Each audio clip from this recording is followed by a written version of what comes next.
Et voilà, à ce stade-ci, j'ai un groupe qui a été créé. Quand j'ouvre le groupe, je vois plein de vecteurs.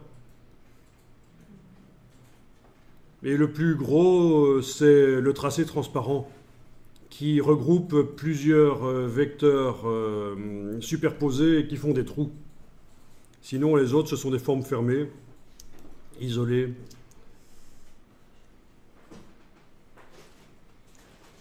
Mais dès qu'il y a un objet à trous qui doit être fait, la vectorisation fait ce qu'on appelle un tracé transparent.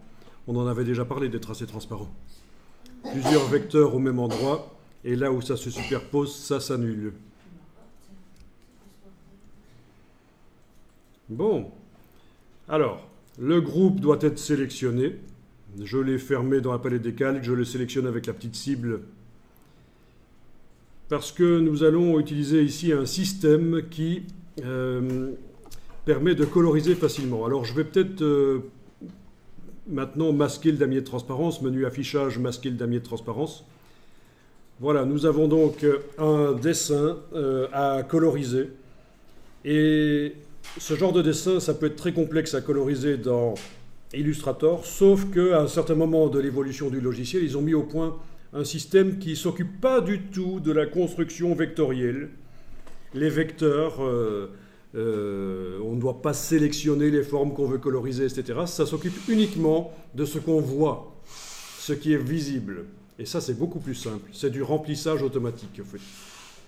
Et c'est ce qu'on appelle la peinture dynamique. Alors, en ayant votre groupe sélectionné, vous pouvez enclencher la peinture dynamique en allant dans le menu Objet, Peinture dynamique, Créer. Ou alors, vous avez aussi l'outil de peinture dynamique qui se cache derrière la pipette. Non, pas derrière la pipette, excusez-moi. Derrière l'outil concepteur de forme.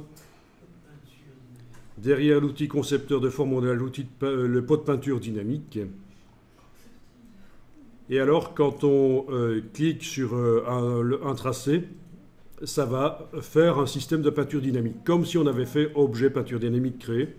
D'ailleurs, vous avez le petit infobulle là qui vous l'indique. Hein. Cliquez pour créer un groupe de peinture dynamique. Et voilà. C'est fait. Quand j'ouvre le groupe maintenant, ben plutôt que d'avoir directement les vecteurs, je vois que les vecteurs ont été mis dans un système de peinture dynamique. Ils sont toujours là, accessibles, modifiables s'il faut. Mais j'ai créé un système de peinture dynamique. Ah, il y en a beaucoup plus que tout à l'heure d'ailleurs. Bien, bon, pas besoin d'ouvrir le groupe pour le voir.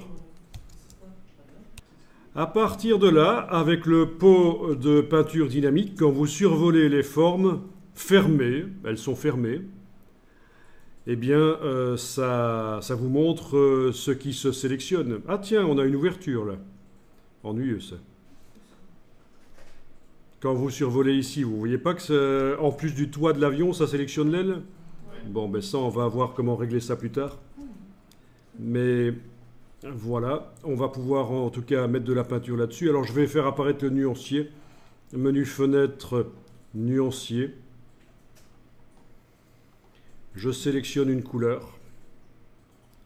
Et avec cette couleur, je vais aller remplir certaines parties de l'avion. Clic, par exemple, voilà. Clic. Ensuite, une autre couleur. Clic, clic. Voilà, encore une autre. On va faire l'avion de Barbie, oui.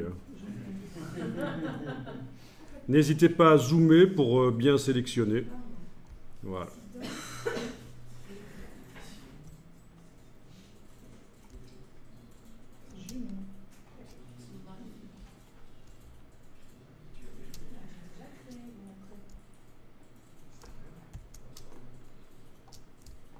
Alors, si ça peut vous aider, vous pouvez demander dans le menu Affichage de masquer le contour de sélection. C'est-à-dire que l'objet est toujours sélectionné, mais on ne voit plus les vecteurs. Mais souvenez-vous bien que vous avez fait ça, parce que sinon vous n'allez pas comprendre ce qui vous arrive dans Illustrator. Vous allez essayer de sélectionner par la suite des objets, vous n'allez pas voir les vecteurs qui apparaissent, vous allez vous dire « Tiens, Illustrator bug ». Donc c'est affichage, masquer le contour de sélection.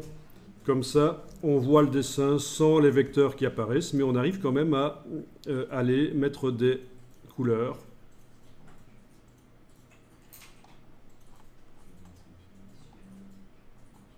Ah, là j'ai cliqué sur le contour, donc c'est pas bon, je fais CTRL Z.